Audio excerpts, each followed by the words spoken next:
কাদের কাছে ইমানের দাম বেশি? দুই হাত আল্লাহরে দেখান, লিল্লাহে তাকবীর।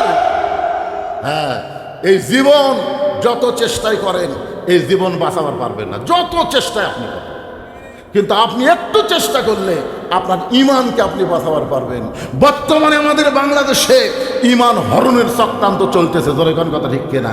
এই যুব শক্তিকে অপশক্তিতে রূপান্তর করার জন্য ইমান হরণের নানা ধরনের চেষ্টা চলতেছে। ভাই যখন বলেছে দরকার হলে জীবন দিব কিন্তু ইমান হারা হব না, রোম সম্রাট কাইসার দাঁড়িয়ে বলে, এই সৈন্যরা আর দেরি করা যাবে না, আর হাত পা বাঁধা অবস্থা আগুনের চুলার মধ্যে ফেলে দাও। মেয়েটা বলতো, হোসাইন যখন আমার দাদা হুকুম করলো হাত পা বাঁধা অবস্থায় উত্তপ্ত তেলের মধ্যে ফেলে দাও।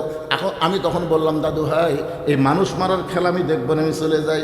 আমার দাদা বলতে যে খেলা দেখার জন্যই তোকে নিয়ে আইছি, খেলা দেখাই লাগবে। জোর করে যখন আমার বাম হাতটা ধরে রাখলো আমার দাদা, জোর করে যখন আমার হাতটা ধরে রাখলো, আমি তখন কি করব? বাধ্য হয়ে আমি বসে বললাম। আমি তাকায় দেখি ওই মুসলমানকে উত্তপ্ত তেলের দিকে নিয়ে যাচ্ছে। মুসলমান একটা বারও পিছু টান দেয় না, বীরের মতন সামনের দিকে যায়। সুবহানাল্লাহ কর না কেন? আশ্চর্য হয়ে গেলাম। আর কিছু দূর যাওয়ার পরেই এই মুসলমানকে উত্তপ্ত তেলের মধ্যে ফেলে দিবে। তারপরে মুসলমান হেঁটে হেঁটে যখন চুলার দিকে যায়, আমাদের বাংলাদেশে যাদেরকে ফাঁসি দেওয়া হয়েছে তাদের ব্যাপারে শুনে দেখবেন। ওই যে জল্লাদ একটা বের হয়েছিল শাহজাহান, ধরে বলেন নাম কি? জল্লাদ শাহজাহান বলেছে তাদেরকে যখন ফাঁসির মঞ্চের দিকে নিয়ে যাওয়া হয় তারা বীরের মতন হেঁটে হেঁটে গেছে, কেউ পিছন দিকে একবারও তাকাই নাই। তার মানে বোঝা গেল তারা বীরের মতন ওই ফাঁসির মঞ্চের দিকে যায়। কেন? ফাঁসির মঞ্চের মাধ্যমে আল্লাহ তাআলা তাদের জন্য জান্নাতের দরজা খোলার ব্যবস্থা করেছে। ধরে কেন? সুবহানাল্লাহ। আমি আশ্চর্য হয়ে গেলাম। মেয়েটা বলতে 6 বছর বয়সের ছোট্ট মেয়ে। আমি আশ্চর্য হয়ে গেলাম। মুসলমান যখন বীরের মধ্যে আগুনের দিকে হাঁটতেছে, আমি দুইটা চোখ বন্ধ করলাম। একটা জীবন্ত মানুষকে উত্তপ্ত তেলের মধ্যে ফেলে দিবে, আমার দাদা বাম হাত ধরে আছে, আর ডান হাত দিয়ে আমি দুইটা চোখ চেপে ধরলাম। একটা মানুষ মরার দৃশ্য আমি দেখবো না। আমি যখন দুইটা চোখ ডান হাত দিয়ে চেপে ধরেছি, এমন সময় মধুর একটা কলেমা আমার কানের মধ্যে ঢুকে গেল। ওই মুসলমান উত্তপ্ত তেলের একটু আগে গিয়ে পড়া শুরু করলেন, লা ইলাহা ইল্লাল্লাহু মুহাম্মাদুর রাসূলুল্লাহ। সকলে বলি সাল্লাল্লাহু আলাইহি ওয়াসাল্লাম। মেয়েটা বলে, হোসাইন এই কলেমা আমার কানের মধ্যে দিয়ে ঢুকে আমার কলিজার মধ্যে ঢুকে গেল। এই মধুর কলেমা আমাকে এমন ভালো লাগলো, জীবনের প্রথম শোনার পরে কানে শুনেছি, কলিজার মধ্যে জায়গা দিয়েছি। তখন কলেমা কলিজার মধ্যে জায়গা পায়। আমার যদিও চোখ ঢাকা, তারপরও আমি দেখতে পাই। ধরে কোন সুবহানাল্লাহ। ডান হাতের চোখ ঢাকার পর আমি দেখতে পাই ওই মুসলমানের দেহটা উত্তপ্ত চুলার মধ্যে ফেলে দিচ্ছে, কিন্তু দেহের মধ্যে যে পাখিটা উত্তপ্ত তেলের মধ্যে পড়ার আগে ওই পাখিটা কে যেন সযত্নে ধরে সবুজ রঙের একটা বাগানে উড়াল দেয়। আমি নিজের চোখে দেখলাম মুসলমানের দেহ নামক খাঁচাটা উত্তপ্ত তেলের মধ্যে পড়েছে, কিন্তু পাখিটা কে যেন সযত্নে ধরে সবুজ রঙের একটা বাগানে উড়াল দিয়ে চলে যায়। আমি তখন আর দেরি করলাম না, একটা হ্যাঁচকা দিলাম। কারণ আগে ছিলাম আমি একা, কিন্তু ঈমান গ্রহণ করার সঙ্গে সঙ্গে আল্লাহর সাথে দেখা। ধরে কোন সুবহানাল্লাহ। যখন আমি হ্যাঁচকা টান দিলাম, আমার দাদার কাছ থেকে আমার হাতটা খুলে গেল। আমি এক দৌড়ে বাড়ির কাছে গিয়ে মাকে ধরে বললাম, মা লা ইলাহা ইল্লাল্লাহ মুহাম্মাদুর রাসূলুল্লাহ। আমার মা চমকে গিয়ে বলতেছে, তুই না তোর দাদার সাথে খেলা দেখবার গেলি, এই মুসলমানের কলমা কোথায় পাইলি? এই কলমা ভুলে যাওয়া, এই কলমা যদি তোর দাদা বাপ শুনতে পায় তাহলে তোকে হত্যা করবে। আমি তখন বললাম, মা এই কলমাওয়ালারা কোনোদিন মরে না। নিজের চোখে দেখলাম মা দেহ নামক খাঁচাটা উত্তপ্ত তেলের মধ্যে পড়েছে, কিন্তু ওই পাখিটা উড়াল দিয়ে কোথায় চলে গেছে? ওই পাখিটা যেখানে গেছে ওই জায়গার নাম হলো ইল্লি নামক জান্নাতের বাগান। আমার সোনার ময়না পাখি, শোনেন নে গান? শোনেন নে? কোন দেশেতে ওইরা গেলা রে দিয়া মোরে ফাঁকি রে আমার সোনার ময়না পাখি। আসলে ভুয়া গান। কোন দেশেতে উড়ে গেলা দিয়া মরে ফাঁকি, আমার দেহ থেকে যখন পাখিটা উড়ে যাবে, ইন্না লিল্লাহি ওয়া ইন্না ইলাইহি রাজিউন, আমরা এসেছি আল্লাহর কাছ থেকে, আবার ফিরেও যাব আল্লাহর কাছে। জোরে কর কথা ঠিক কিনা? আপনার বলেন তো, আল্লাহর কাছে যাওয়া কোনোদিন ফাঁকি হয়? বরং আল্লাহ ছাড়ে আসে এই দুনিয়াতেই। মিশে মায়ায় বন্দি থাইকা করলাম কত খেলা, পশ্চিমে তাকায়া দেখো তোমার ডুইবে গেছে বেলা। এই ছেলে দুইটা তা শুনতেছে, বুঝবেন? তোমাকে ওয়াজ শোনার সাইজ দেখে আমারই কলজে ভরে গেছে। প্রত্যেকটা কথা এরা বুঝতেছে। সমস্ত শ্রোতার দরকার নেই, 10টা যুবক যদি আজকের ওয়াজ শোনার পরে ইমানের বলে বলিয়ান হয়ে যায়, এই যুবকদের মাহফিল করা সার্থক হয়ে যাবে। জোরে কোন কথা ঠিক কিনা? রাস্তার ধারে মাহফিল, আমি আপনাদের অনুরোধ করবো এরকম রোডের ধারে মাহফিল করবেন। রাস্তা দিয়ে বদমাইশ যায়, শয়তানা যায়, ভালো মানুষও যায়। ধরে কোন কথা ঠিক কিনা? আবার রাত 1টার পরে চোর ডাকাত, এই রাস্তা। খালি এই রাস্তার ধারে মাহফিল না হলে একটা লোক অন্য কোনো দিক তাকাতো না, একটা না কথা শুনতো। ঠিক কথা কন না কেন ভাইয়া? আজকে আপনার জন্য বেশি শোনাবো দেখে উঠছি দেখেন 10:45, এখন 11:30 বাজতেছে, 11টা 11:30 পার হয়ে গেছে। না চলুক, কয়টা বন্ধু চল, বিষয় কথা না, ও আর শেষ হলে আমি মনোজাত করবো। তো যে কথাটা বলতেছি, এই কথাটা আপনাকে বোঝা লাগবে না? কারণ বোঝার দরকার আছে না নাই? কত গুরুত্বপূর্ণ কথা, আমাদের সবাইকে যেতে হবে। ইন্না লিল্লাহি ওয়া ইন্না ইলাইহি রাজিউন। যতই 3 তলা 4 তলা 5 তলা বাড়ি বানান, শয়তান বারবার বলবে তাকায় দেয়, কি দেখতেছিস ভাই? 5 তলার ভিত দিছি ভাই, 3 তলা হচ্ছে, ওদের রড বের করে তুলছি, আর 2টা তলা হলেই আমার শান্তি রে, আর 2টা তলা হলে আমার আর কোনো টেনশন নাই। আপনার বলেন তো, আর 2 তলা হলে আর টেনশন নাই? নাই? বারবার বলতেছে কোন দিকে তাকাস, উপর দিকে তাকাস না পাগল, তোর জন্যে 1 তালাও বরাদ্দ হয়নি, তোর জন্যে জায়গা হলো নিচতলা। ধরে এখন কোন তলা? নিচতলা মানে কি? মাটির নিচে থাকার চিন্তা করছেন? মাটির নিচে থাকার চিন্তা করছেন? ইজা আসাবাতহুম মুসিবাতুন ক্বালু ইন্না লিল্লাহি ওয়া ইন্না ইলাইহি রাজিউন। আয়াতকে সামনে নিয়ে আপনাদের সামনে আলোচনা করতেছি।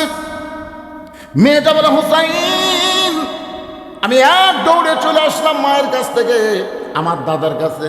আয়সা থেকে আমার দাদা সমস্ত সৈন্যদেরকে নিয়ে হাসতেছে, শাহবাগের মিছিল করতেছে। আমাদের বাংলাদেশে যখন করে ফাঁসি হতো তখন শাহবাগে ওরা গিয়ে মিছিল করতে। ধরে কারণ ঠিক কিনা? মানে একটার ফাঁসি হতি আর একটা কয় ফাঁসি চাই, ফাঁসি চাই।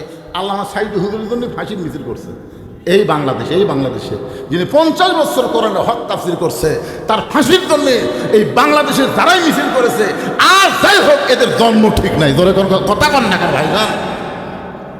ফাঁসি চাই, ফাঁসি চাই। এই সালাউদ্দিন কাদের বিএনপির একজন নেতা, তাকে অন্যায় ভাই ফাঁসি দিয়েছে। তার ছেলে হুম্মান কাদের চৌধুরী একদিন একটা টক শোয়ে বলল যে কি কারণে তার বাপকে ফাঁসি দিল, কি কারণে দিল। অত কথাকে এক ওয়াদে বলা যায়? একটু মনোযোগ দিয়ে শোনেন। আসে দেখে দাদা সৈন্য নিয়ে আনন্দ করতেছে, মুসলমান মরে গেছে, মুসলমান পুড়ে গেছে, মুসলমান শেষ হয়ে গেছে। এমন সময় নাতি বলতেছে, কানার ভাগ্যে ধন মিলে না, সামনে পড়ে আছে সোনা, কানা দেখতে পায় না, মাটি মনে করে ফাইলে দেয়, হাতে তুলে নেয় না, কানার ভাগ্যে ধন মিলে না। সামনে পড়ে আছে সোনা, কানা দেখবার পায়, মাটি মনে করে ফেলে দেয়। কিন্তু কি ফেলে দিল? কানার ভাগ্যে ধন মিলে না। দাদা চিল্লা বলে, নাতনি রে তুই কি বলবার চাস? নাতনি বলতেছে, দাদা তোমরা বলতেছো মুসলমান পুড়ে গেছে, আমি নিজের চোখে দেখেছি যে মুসলমানকে নিয়ে আনন্দ করতেছে, পুড়ে যাওয়ার কারণে এই মুসলমান এখন জান্নাতে ঘুরে বেড়া। তোমরা কানার জন্যে ধন মিলবে না, এটা তোমরা বলতেছো মুসলমান পুড়ে গেছে। মুসলমান পুড়িছে? মুসলমানের খাঁচা পুড়তেছে। দেহ নামের খাঁচা কোনো দাম নাই, পাখি যদি না থাকে এ খাঁচার 1 পয়সা দাম নাই। ধরে কোন কথা ঠিক করে, খালি মরেই দেখেন আপনার ভিতরে পাখি উড়ে দেখ। যে বাড়ি আপনি করছেন ওই বাড়ির থেকে যত তাড়াতাড়ি বার করার ব্যবস্থা করবে। সবাই এসে বলে, ভাই সকালে মরছে রে, এখন পর্যন্ত তোমরা ঘরতে ছুটে বের করো। আপনারা বলেন তো, যাই বলতেছে বের করো, ওই কি ওরা আপনজন না? ওই কিন্তু সব শুনতেছে। যে মারা গেছে যতক্ষণ পর্যন্ত কবর দেওয়া না হবে, মায়ের সাথে হাদিসটা আছে সেমাল মাউতা, মৃত্যু ব্যক্তি সব শুনতে পায়, এমনকি সব দেখবারও পায়। এখন এত টাকা দিয়ে যে বাড়ি বানাচ্ছে, সেই বাড়ির থেকে টেনে টেনে বাড়ি করতেছে, ওর অবস্থাটা কি হচ্ছে বুঝছেন? মেয়েটা বলে, হোসাইন 6 বছর বয়সে আমার দাদার সাম্রাজ্যের ছোট্ট চেয়ারে বসে আমি দেখেছি একজন মুসলমানকে হত্যা করা। ওই দেখার পরে আমি ঈমান গ্রহণ করেছি। এইভাবে 6 বছর বয়সে ঈমান নামক মহামূল্যবান নিয়ামতটা আমি পেয়েছি। সঙ্গে সঙ্গে হোসেন বলে, রে মেয়ে, 2 নম্বর প্রশ্নের উত্তর যেমন আশা করেছিলাম তার চাইতে 1000 গুণ তুমি সুন্দর দিয়েছ। ওমর ফারুক বলতেছে, আমার ঘটকাটা আল্লাহ কবুল করছে। হোসেন বলে, এত সহজ না, 3টার উত্তর না দিলে আমি বিবাহ করিব না। ওমর ফারুক বলে, হোসাইন এখন তাহলে তুমি 3 নম্বর প্রশ্ন করো। এবার হোসেন বলে, রে মেয়ে, যুবকেরা, এটা একটু মনোযোগ দিয়ে শোনাবে।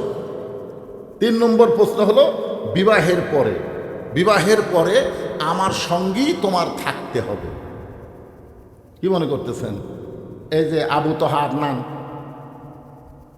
বিয়ে করছিল, এক বউ থুই আর একটা বিয়ে করেছিল ঢাকা দিয়া, যার জন্যে হারানো নাটক হলো। আবু তহা আদনান ঘুম হয়ে গেল, আসলে ঘুম টুম কিছুই না, ওই দ্বিতীয় বিয়ে। কি মনে করছিল? সে বউ আবার ছেড়ে গেছে। তাহলে কথাটা খুবই গুরুত্বপূর্ণ।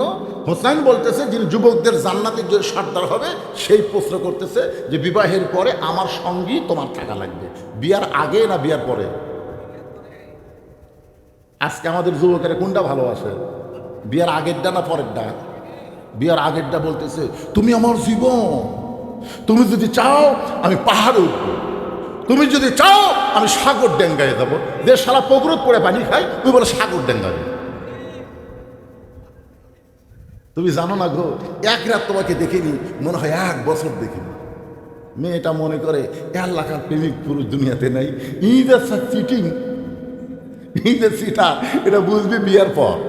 ধরে কারণ ঠিক কি না? আল্লাহর কি কাম, ওরই সাথে বিয়ে হচ্ছে। বাসর রাত্রে ওই বাসর তারা বাদ দেয়, লাখ টাকা ঘুম পাড়তেছে। বউ কই, কে গো আজকে বাসর রাত, ঘুমাও কেন? তুমি না কইছো 1 রাত না দেখলে 1 বছর দেখা হয় না। তুমি আমার জন্য পাহাড়ে উঠবে, তুমি সাগর ডেঙ্গে দেবে, আজকে ঘুম পাড়তে এলা সিটারি রে পাগলে, তুই সিটারি রাখলে ঘর তুলতে। বিবাহের আগে কোনো মেয়ের সঙ্গে প্রেমের সম্পর্কে নিয়ে একটা কথা বলা কবিরা গুনাহ। কথা কন কি গুনাহ?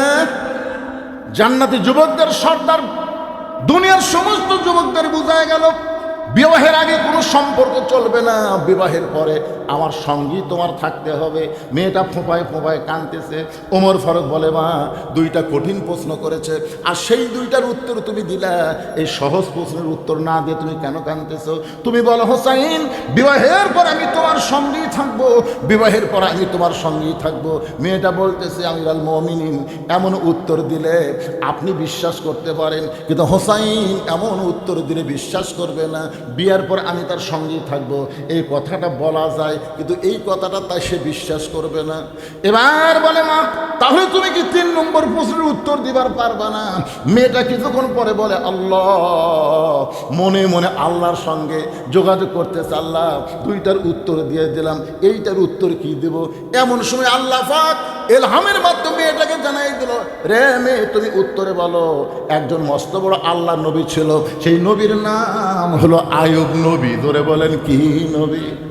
আইয়ুব নবী যখন সুস্থ ছিল তখন তার অনেকগুলো বিবি ছিল, তার বাড়ি ছিল, ঘর ছিল, বাদশাহী ছিল, চাকর নৌকর অনেক কিছুই ছিল।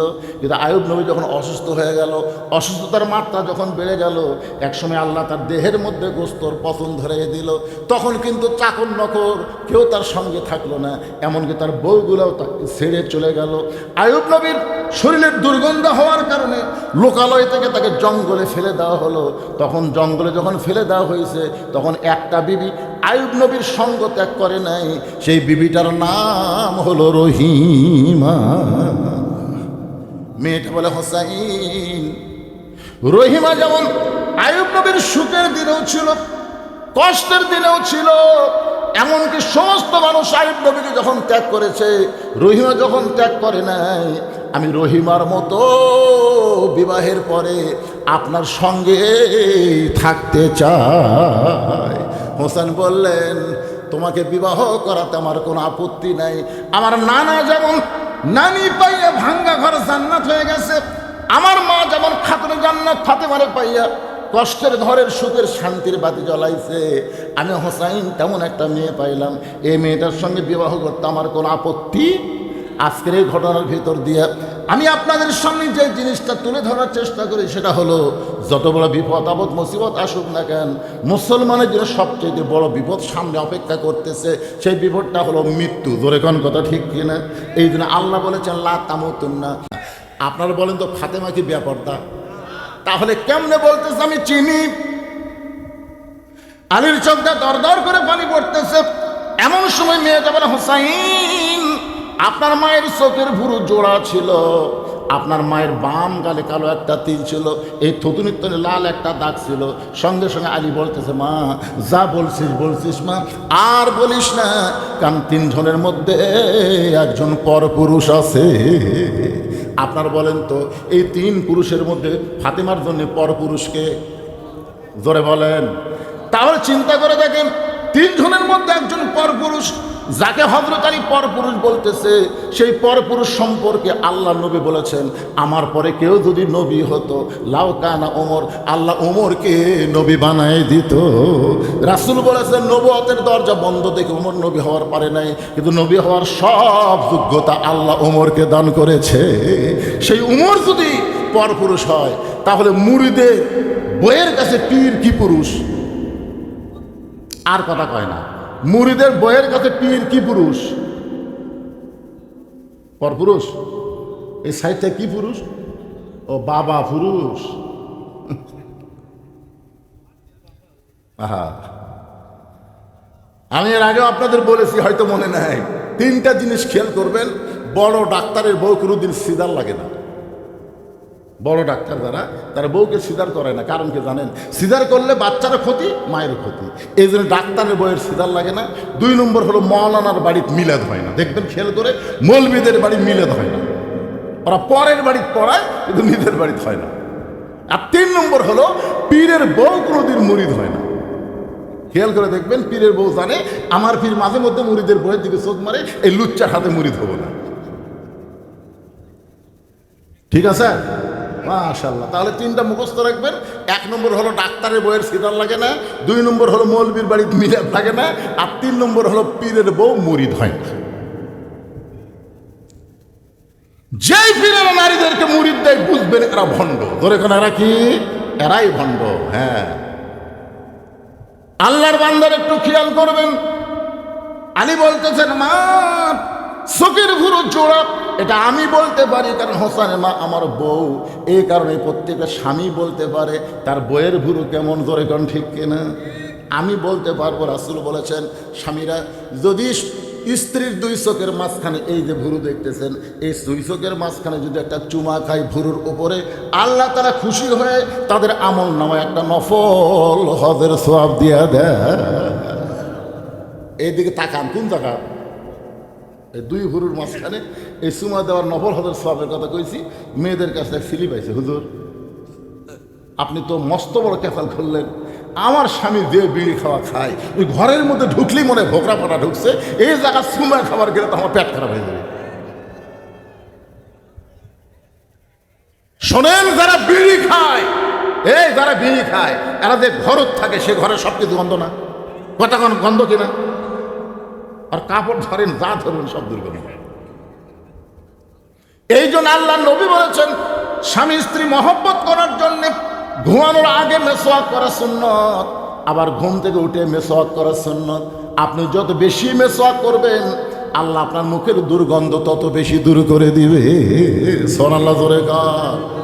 আলী বলতেছেন, মা বাম গালে একটা তীর আছে, আমি বলতে পারি।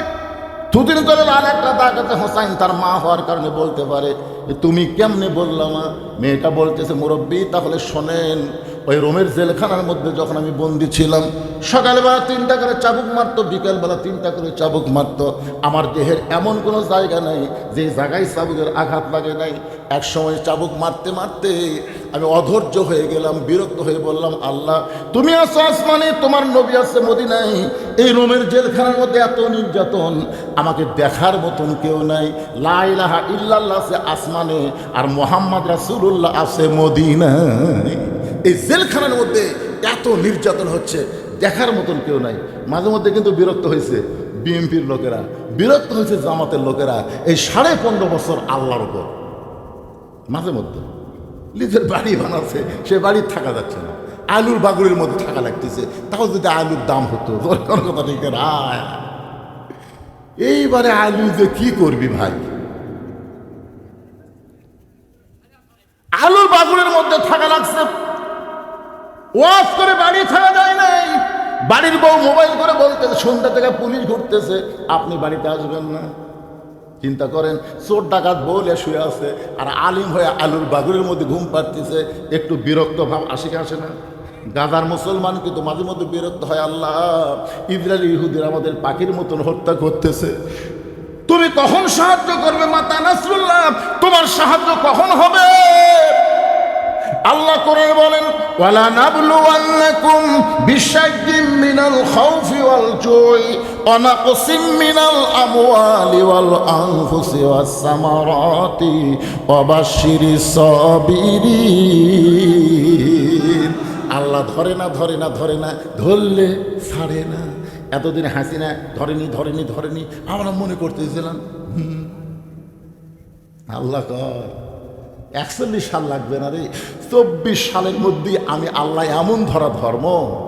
আল্লাহর ওলি বলেছিল 12 কোটি মুসলমান গাছের গোড়া না আনা দিবে, আর দিল্লির মামু বাড়ি গিয়ে পড়বা। ধরে কোন কথা ঠিক কিনা?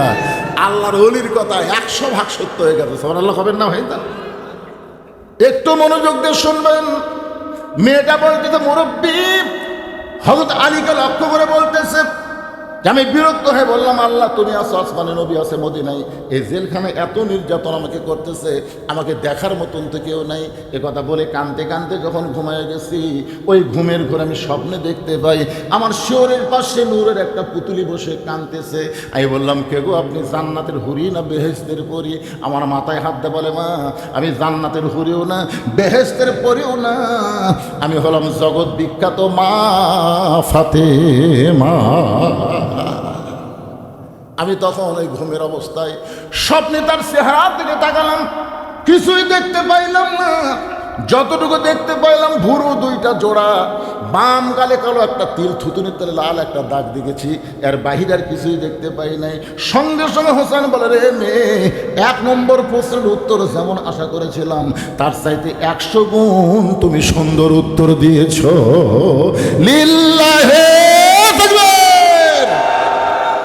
ওমর ফারুক বলতেছে, আমার ঘরটালে আল্লাহ কবুল করছে।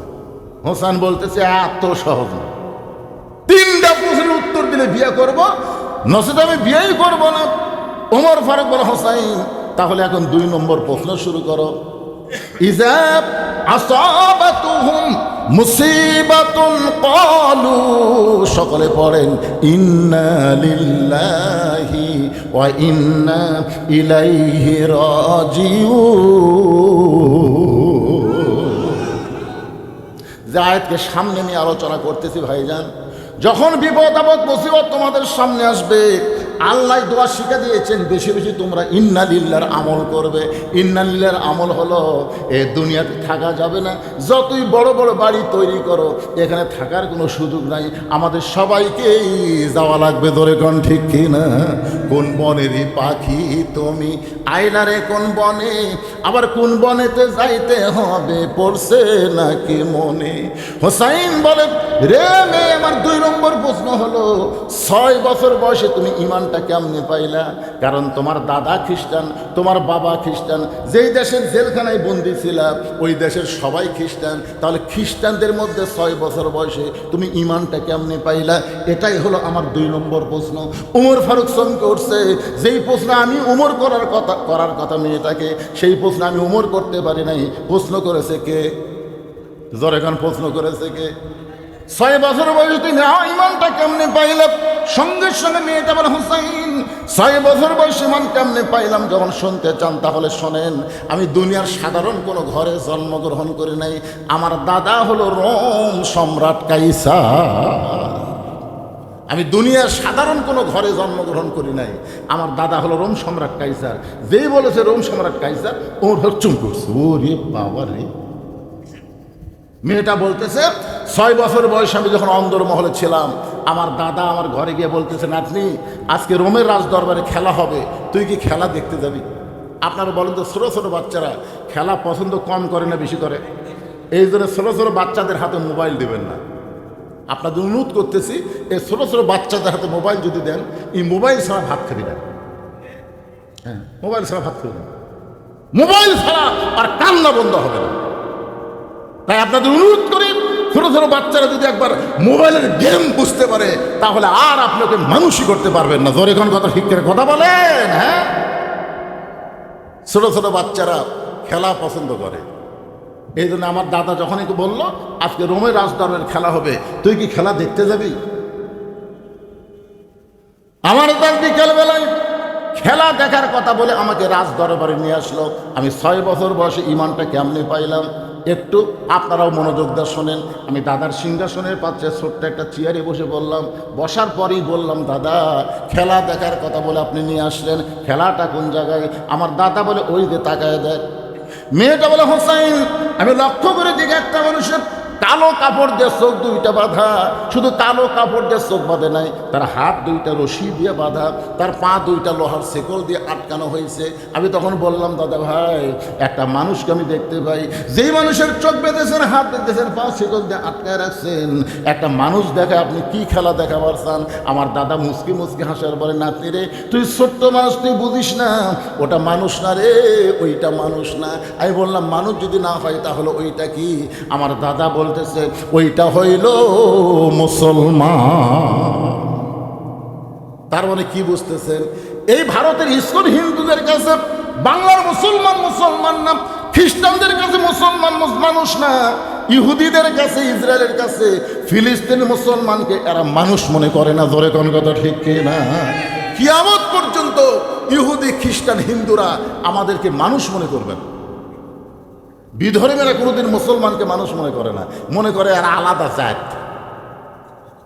অথচ আল্লাহ কোরআনে বলেছেন, অমাইয়াবতাগি গায়রাল ইসলামা দীনান ফালা ইউকবালা মিনহু। আল্লাহু আকবার। আচ্ছা, এই যুব মাহফিলের কমিটি নাই? আচ্ছা শোনেন, এই কমিটি নাই, তাহলে এরা কি করতেছে?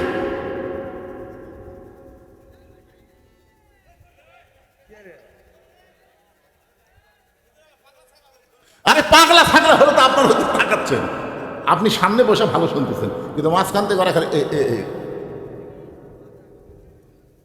মাথার সমস্যা তো ওনারে ভাই। কিন্তু আপনার যদি আমার কথাগুলো এই সময় এসে ব্যাখ্যাল হন, কঠিন কথা হচ্ছে যে ওইটা মানুষ না, ওইটা মুসলমান। কি বুঝতেছেন? আমার দাদা না থাকে, আরে সামান্য, এটা মানুষ না, এটা হলো মুসলমান। আমি তখন বললাম, দাদা এই মুসলমানকে নিয়ে আপনি কি খেলা খেলবেন? আমার দাদা বলে, ওই যে তাকায় দেখ। আমি তাকায় দিকে বিশাল একটা আগুনের চুলায় দাউ দাউ করে আগুন জ্বলতেছে, তার উপর বিশাল একটা দেখছি, মনে মনে তেল, নিচের আগুনের তেলগুলো টকবক টকবক করতেছে। আমার দাদা বলতেছে, ওই মুসলমানকে হাত পা বাঁধা উত্তপ্ত তেলের মধ্যে ফেলে দিব, মুসলমান তেলের মধ্যে পড়েই মরে যাবে। আজকের খেলার নাম হলো মুসলমান মারার খেলা। আমি তখন ছোট্ট মেয়ে আস্তে করে বললাম, দাদা এই মুসলমানকে না মাইরা এই মুসলমানকে ছেড়ে দেওয়া যায় না? এই মুসলমানকে হত্যা না করে এই মানুষ মারার খেলা, মুসলমান মারার খেলা কি বন্ধ করা যায় না? আমার দাদা বলে, 100 বার বন্ধ করা যায়। ওই মানুষটা যদি একটা বারের জন্য বলে আল্লাহ রাসূল মানি না, ওই মুসলমান গেলে একটা বারের জন্য বলবে আল্লাহ রাসূল মানি না, তাহলে চোখের বাঁধন খুলে দিব, হাতের বাঁধন খুলে দিব, পায়ের শিকল খুলে দিব। আমি ছোট্ট মেয়ে আস্তে আস্তে মুসলমানের কি কাছে বললাম, মুসলমান তোমার চোখ দুইটা বেঁধে রাখছে বলে তুমি দেখতে পাচ্ছ না? তোমার হাত বেঁধে রাখছে, পাও বেঁধে রাখছে, তুমি দৌড় মারবার পারতেছো না। তুমি কি জানো আমার দাদা তোমাকে হত্যা করার জন্য আগুনের চুলার মধ্যে তেল গরম করতেছে, উত্তপ্ত তেলের মধ্যে তোমাকে ফেলে হত্যা করবে।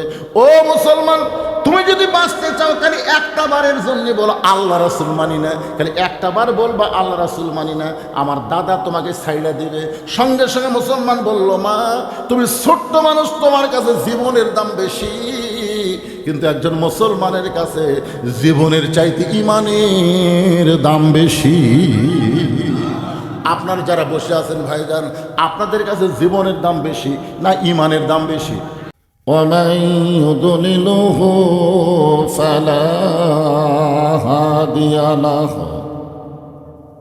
সকলে জবান খুলে বলেন আশহাদু আল্লা ইলাহা ইল্লাল্লাহু ওয়াহদাহু লা শারীকা লাহু ওয়া আশহাদু আন্না মুহাম্মাদান আবদুহু ওয়া রাসূলুহু আল্লাযী আরসালা রাসূলাহু বিল হাক্কি বাশীরা ওয়া নাযীরা ওয়া দাঈয়ান ইলাল্লাহ বিইজনিহি ওয়া সিরাজাম মুনীরা।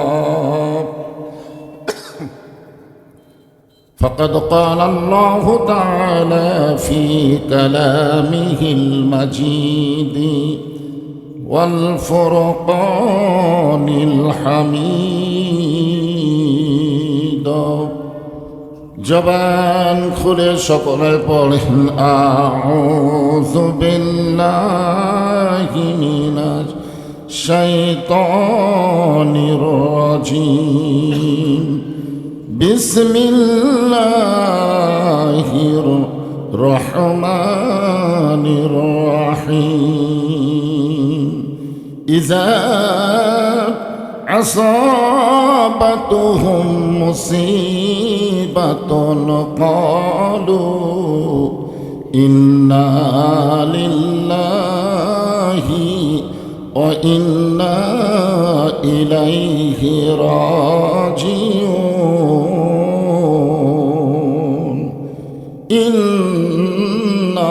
ইন্নাল্লাহা ওয়া মালাইকাতাহু ইউসাল্লুনা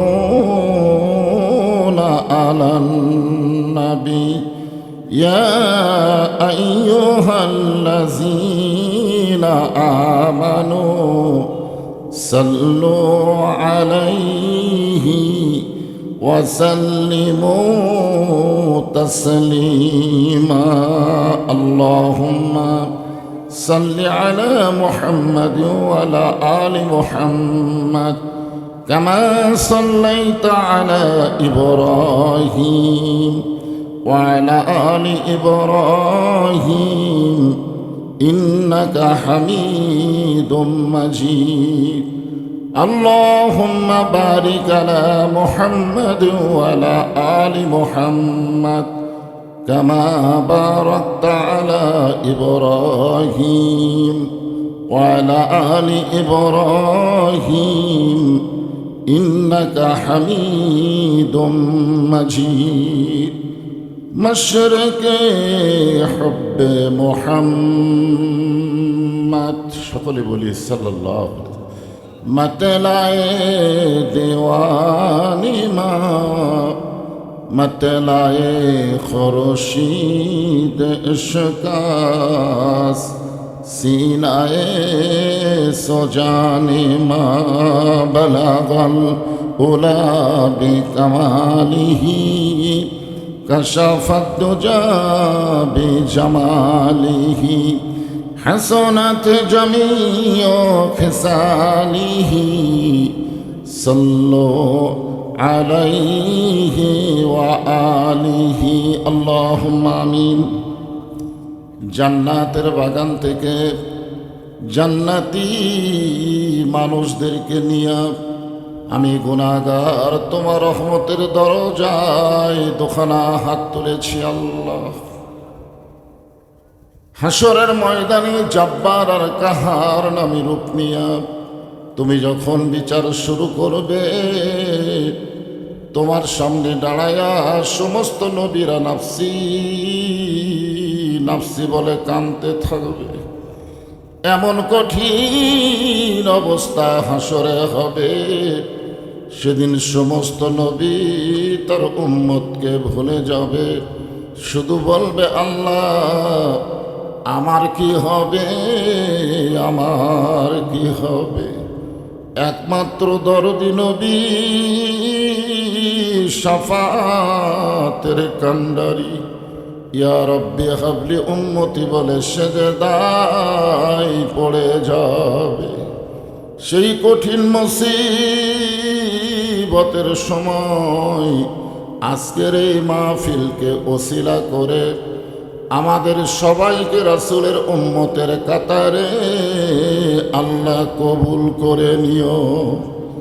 সুবহান রাব্বিকা রব্বিল ইজ্জাতি আম্মা ইয়াসিফুন ওয়া সালামুন আলাল মুরসালিন আলহামদুলিল্লাহি রাব্বিল আলামিন। লা ইলাহা ইল্লাল্লাহ লা ইলাহা ইল্লাল্লাহ লা ইলাহা ইল্লাল্লাহ লা ইলাহা ইল্লাল্লাহ লা ইলাহা ইল্লাল্লাহ।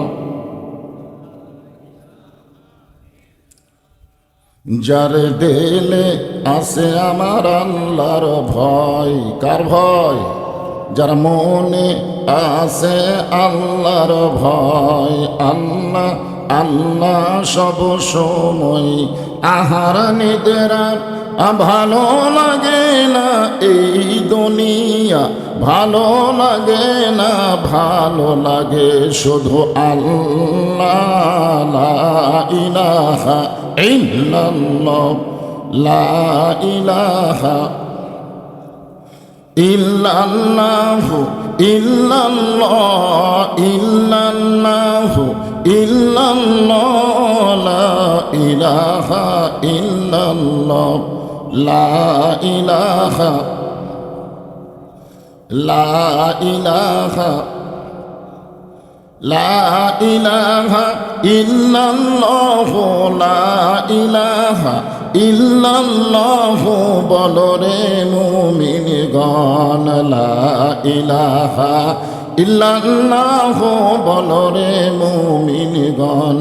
এই কলেমার জন্যে নবীজি, এই কলেমার জন্যে নবীজি সহিলেন কত জ্বালাতন। লা ইলাহা ইল্লাল্লাহু বলো রে পাগল মন, লা ইলাহা লা ইলাহা ইল্লাল্লাহু মুহাম্মাদুর রাসূলুল্লাহ।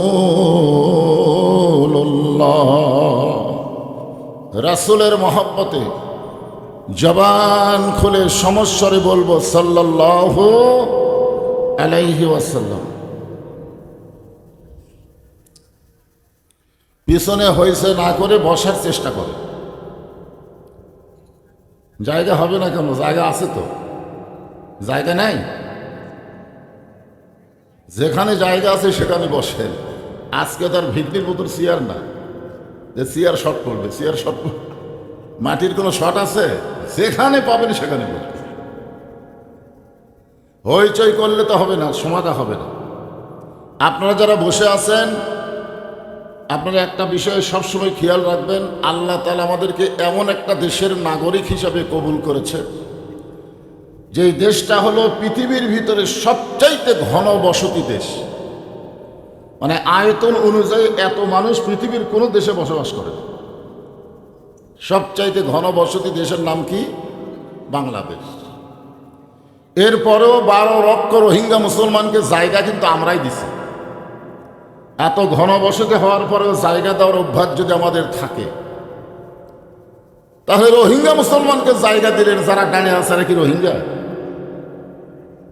ওদের বসতে দেওয়ার জন্য কারোর সামনে যদি ফাঁকা থাকে, আমি সবাইকে বলবো না, কারোর সামনে যদি ফাঁকা থাকে আল্লাহর হস্তে, কার হস্তে?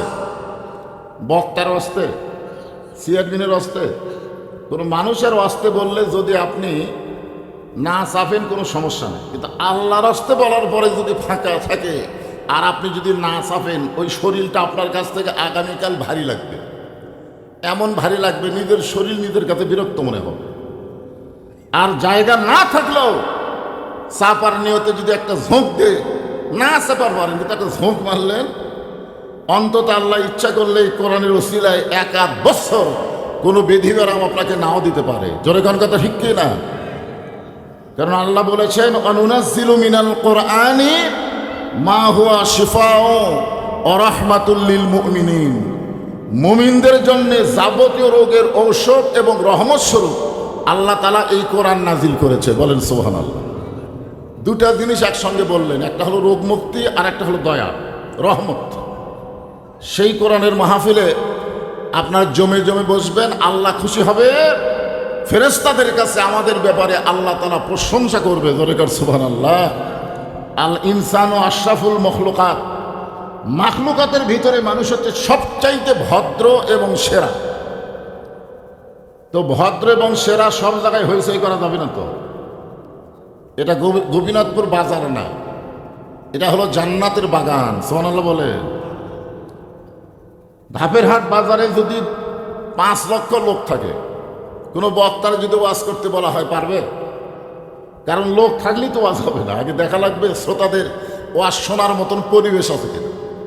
তা আপনারা ধাপের হাট মনে না করে জবানকে চাবি দেন, অযথা কোনো কথা বলবেন না, জবান বন্ধ রেখে কথাগুলো আমাদের শুনতে হবে। পশ্চিম বারৈল যুব সমাজ কর্তৃক আয়োজিত আজকের এই তাফসীরুল কোরআন ওয়াজ মাহফিলে আল্লাহ তাআলা জেনাকে সম্মানিত সভাপতি মৌলানা আব্দুল বারী শাহীন, আজকের এই মাহফিলের সম্মানিত সভাপতিকে অন্তরের অন্তঃস্থল থেকে আমি শুভেচ্ছা জ্ঞাপন করছি। সম্মানিত সহসভাপতি মৌলানা মোহাম্মদ ইয়াকুব আলী, সম্মানিত প্রধান অতিথি, আপনাদের এলাকার কৃতি সন্তান, আপনাদের ইউনিয়ন পরিষদের সম্মানিত চেয়ারম্যান জনাব আলহাজ মোহাম্মদ হাবিবুর রহমান, আজকের এই মাহফিলের সম্মানিত প্রধান অতিথিকে অন্তরের অন্তঃস্থল থেকে আমি শুভেচ্ছা জ্ঞাপন করছি। উনি এখানে বসার সাথে সাথে আমার কানে কানে বলে দিল ভিকি নাকি ওয়াজ কম হচ্ছে। দেখেন প্রতিনিধি কারে কয়। আরে শুরুই তো করি, সেদিন আপনাদের পা ছিল কাদার উপরে, ঠিক কিনা বলে? একটা কাদা মাটা অবস্থায় কতক্ষণ চলান যায়, তারপরে একেবারে কম হয়নি আলহামদুলিল্লাহ। আজকের এই মাহফিলের সম্মানিত বিশেষ অতিথিবৃন্দ, সম্মানিত সুধীজন, সম্মানিত ওলামায়ে কেরাম, আপনাদের মাঝে মাঝে যে সমস্ত আলেম ওলামা বসে আছেন, মঞ্চে আছেন, মাগরিবের নামাজের পর থেকে এত রাত পর্যন্ত কোরআন হাদিসের আলোকে যিনারা গুরুত্বপূর্ণ আলোচনা করে আপনাদেরকে শোনালেন, আলেম ওলামা সহ আজকের মাহফিলের বক্তাগণকে অন্তরের অন্তঃস্থল থেকে আমি শুভেচ্ছা জ্ঞাপন করছি।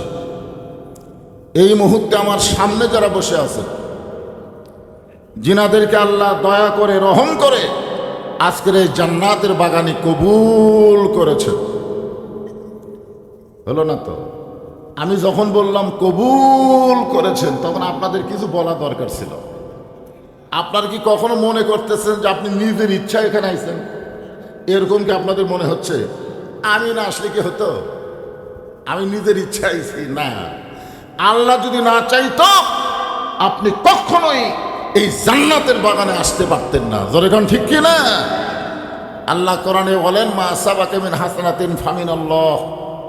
বান্দাবান্দির দ্বারা যখন কোনো ভালো কাজ হয়, এ কাজ বান্দাবান্দি করে না, বরং আল্লাহ নিজে করায়। এখন আপনারা বলেন তো, যেই জায়গায় আপনারা বসেছেন এই জায়গা ভালো না খারাপ? যে দলেরই মুসলমান হোক, অন্তত কোরআনের মাহফিলে বসাটাকে খারাপ কেউ বলবে না। ধরে কোন কথা ঠিক কিনা? কারণ বাইরে যত দল আমরা থাকি অসুবিধা নেই, তো কোরআনের মঞ্চের মধ্যে যখন এসে যায় আমাদের আর কোনো দলাদলি নাই। আছে? মসজিদের মধ্যে আমরা যখন যাই তখন আমাদের মধ্যে কোনো দলাদলি থাকে না। যেই দলেরই মুসলমান নামাজ পড়ে, মসজিদকে বিশ্বাস করে, মসজিদ কার ঘর? জোরে কন কার ঘর? তাহলে এই কোরআন কার? আরো জোরে বলেন। আমরা সেই কোরআনের মাহফিলে বসে গেছি আল্লাহর বিশেষ রহমতে, বিশেষ দয়ায়। যে আল্লাহ দয়া করে রহম করে আজকের এই মাহফিল আমার সামনে আপনাদেরকে কবুল করেছেন, আমি আমার অন্তরের অন্তঃস্থল থেকে আপনাদের সবাইকে শুভেচ্ছা জ্ঞাপন করছি। এই যে একটা রাস্তার দিক থেকে পর্দা ছিল না, ছিল তো এতক্ষণ, ওইটাও টান দিয়েছে, মানে মনে হয় বসার জায়গা হচ্ছে না। আচ্ছা ঠিক আছে, অসুবিধা নেই। এই মাঝে মধ্যে গাড়ি টাড়ি গেলে তো একটু সমস্যা কথা বলা। যাই হোক, সম্মানিত মা বোনেরা, যিনারা পর্দার অন্তরালে বসে বসে আলোচনা শুনতেছেন, ঘোষক অবশ্য বলে দিয়েছে মা বোনদেরকে কিছু কথা আমার শোনাতে হবে। মানে শুধুমাত্র পুরুষ মানুষ ভালো হলে হবে না, মায়েরাও তো ভালো হওয়া লাগবে নাকি? এখন হাজার পুরুষ যদি ভালো হয় আর নারী যদি ভালো না হয়, সেই সমাজ ধ্বংস হয়ে যাবে। এই জন্য একজন নেপোলিয়ান বলেছে, তোমরা একটা ভালো সন্তান যদি আশা করো তাহলে ভালো একটা মায়ের দরকার, ভালো বাপের দরকার না, ভালো মা। ধরে কোন ভালো কি? ভালো মায়ের দরকার। আল্লাহর একজন মস্ত বড় পায়গাম্বার ছিল, নাম হলো ইয়াকুব নবী। ধরে কোন নাম কি? ইয়াকুব নবী একদিন নির্জনে বসে আল্লাহকে বলতেছে, আল্লাহ, আমার দুইটা সন্তান এত ভালো, এই 10টা এত খারাপ কেন হলো? মানে সর্বসাগুলো সন্তান কয়টা? 12টা। ধরে বলেন কয়টা? তাহলে আমার দুইটা, বনিয়ামিন আর ইউসুফ, এত ভালো, আর এই বাকি 10টা এত খারাপ কেন হলো? তা আল্লাহ বললেন, ইয়াকুব, তোমার বউ কয়টা? তো বলতেছে, আল্লাহ, আমার বউ তো 2টা। আসলে শুধুমাত্র আদম নবী এক বিয়ে করছে, আর একজন নবী এখন পর্যন্ত বিয়ে করেনি। শুধুমাত্র আদম নবী কয় বিয়ে করছে? কথা কন, কয়টা? বউ পায়নি। যে পাইলে তো আরো করতো, কিন্তু বউ পায়নি, যার কারণে ওই একটা নিয়েই থাকা লাগছে। কিন্তু একজন নবী এখন পর্যন্ত বিয়ে করেনি, তার নাম হলো ঈসা আলাইহিস সালাম। এখনো করেনি, করবে ইনশা আল্লাহ। যেন সেই বিয়ার বরযাত্রী হিসেবে কবুল করে। ধরে কেন আমিন।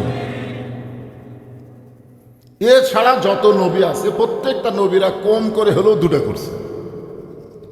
এই জন্য আল্লাহ কোরআনে যেখানে বিয়ার আয়াত দিচ্ছে সেখানে প্রথম 2 দিয়ে শুরু করছে। ধরে কোন কয়? 2। যদি আরো মন চাই 3, যদি তুমি পারো তাহলে 4। একেবারে যারা কমজোরি তাদের জন্য 1টা, তার মধ্যে আমি একজন। চেয়ারম্যান সাহেবের কয়টা? মাশাআল্লাহ। মানে এক বিয়ার মধ্যে যে মজা নেই, যারা 2 বিয়ে করছে ওদের কাছে গল্প শুনবেন। ওরা যে গল্প করে, যে এক বউ যদি রাগ করে, আমি খালি কই দর কাছে যাবো, কিন্তু ওরা সে পাও ধরে যায়েন না, আমি ঠিক হয়ে গেলাম। এই জন্য আল্লাহ তাআলা 2 দিয়া শুরু করছেন। জোরে বলেন কয়টা? তো ঠেলা আছে, ঠেলার কথা পরে বলতেছি। মায়ের আবার শুরু করবে, আমাকে ওয়াজ আমরা শুনবো না, ওয়াজ শুনবার চাই 2 দিয়ে শুরু করলো, তাহলে তো কাম সারা। তো বলতেছি, ইয়াকুব, তোমার যে বউটা ভালো, ওই বউয়ের পেট থেকে যে 2টা সন্তান হয়েছে, এই 2 সন্তান ভালো। আর যে বউটা খারাপ, এই বউয়ের পেট থেকে যে 10টা সন্তান হয়েছে, এরা 10 জন খারাপ। এখান থেকে প্রমাণ হলো, স্বামী যতই ভালো হোক সন্তান ভালো হবে না যদি স্ত্রী ভালো না হয়। ধরে কোন কথা ঠিক কিনা? বাপ যতই ভালো হোক, বাপ কি করে? বাপের কাজ কি? বাবা আনন্দে মাতিয়া সাগরে ভাসাইয়া সেই যে চইলা যায় খবর লয় না। যুবকেরা বুঝবার পারেনি।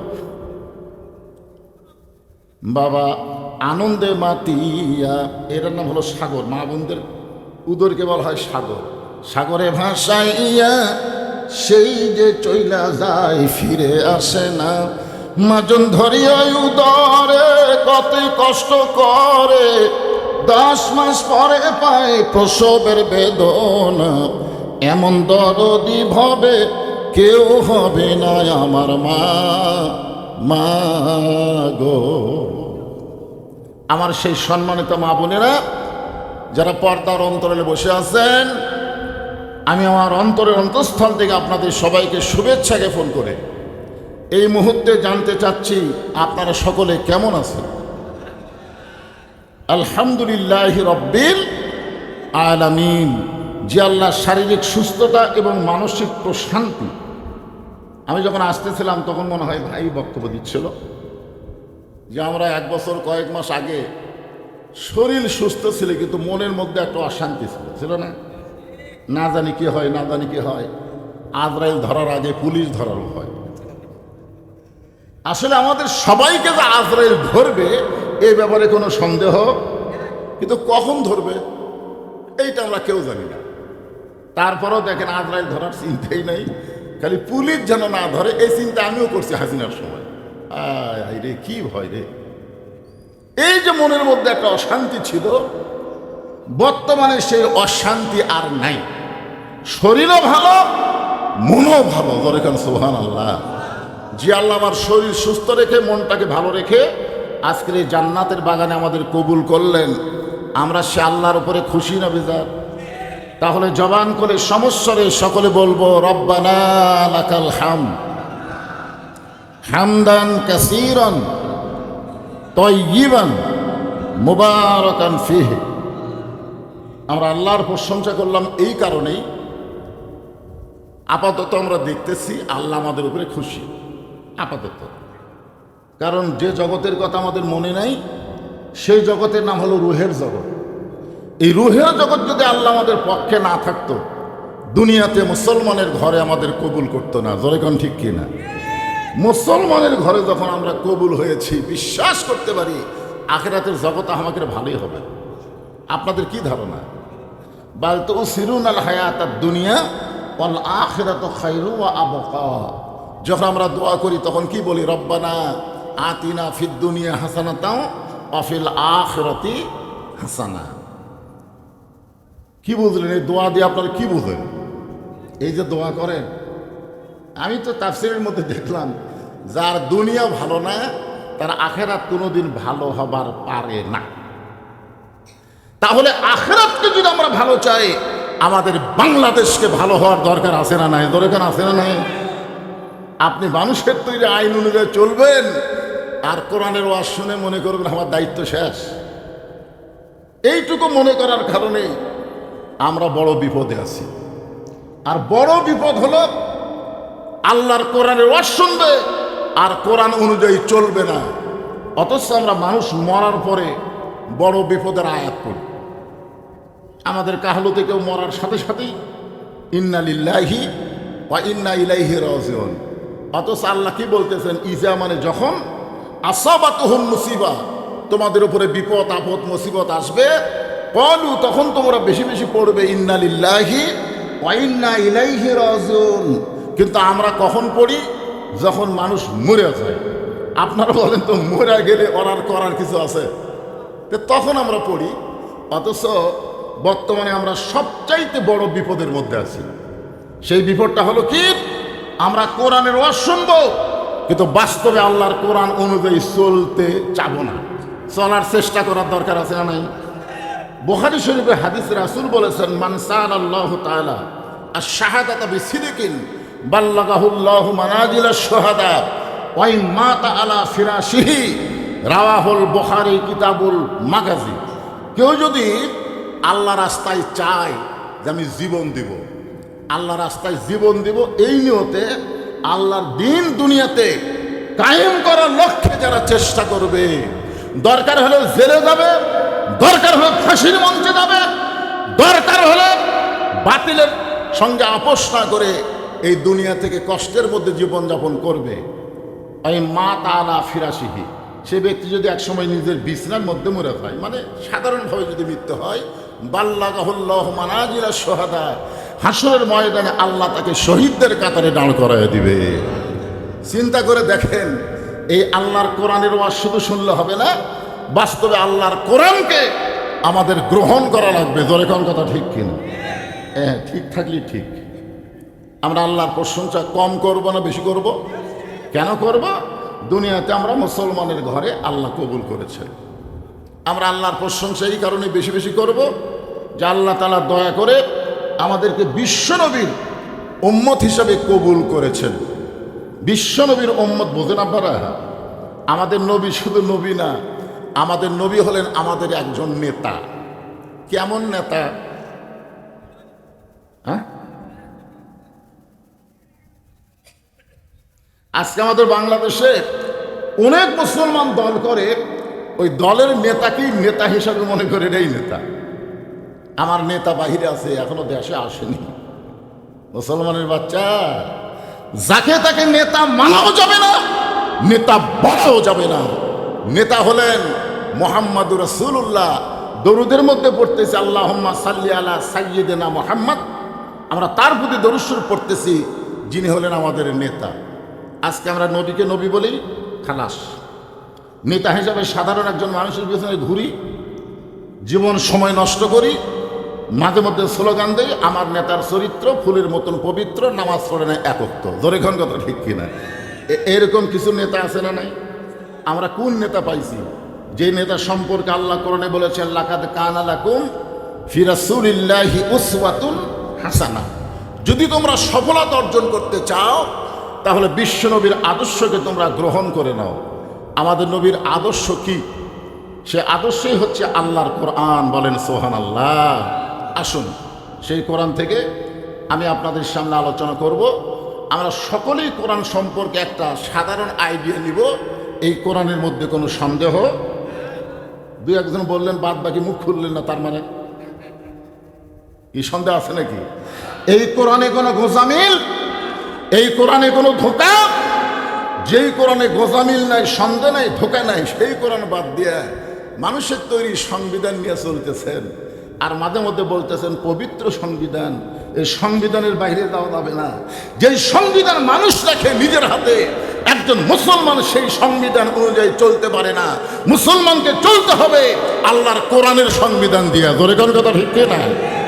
সেই পবিত্র কোরআন থেকে আমাদের কাহলুতে কোনো মানুষ যখন মারা যায়, মরার কথা শুনেই সকলে বলে ইন্না লিল্লাহি ওয়া ইন্না ইলাইহি রাজিউন। আপনাকে খেতলাল আক্কেলপুরের খবর কি? মানে খেতলাল আক্কেলপুর এই জন্য বললাম, যেখানে বসে আছি ওটা কি? এরা আক্কেলপুর, যেখানে বসে আছিলাম খেতলা, এই জন্যই বললাম খেতলাল আক্কেলপুর। আজকে একটা মাহফিল হয়, এক থানাত বসা আর এক থানাত ওয়াজ। আলহামদুলিল্লাহ। একজন আমাকে বলতেছে যে আমাদের মসজিদে 2 থানার লোক নামাজ পড়ে।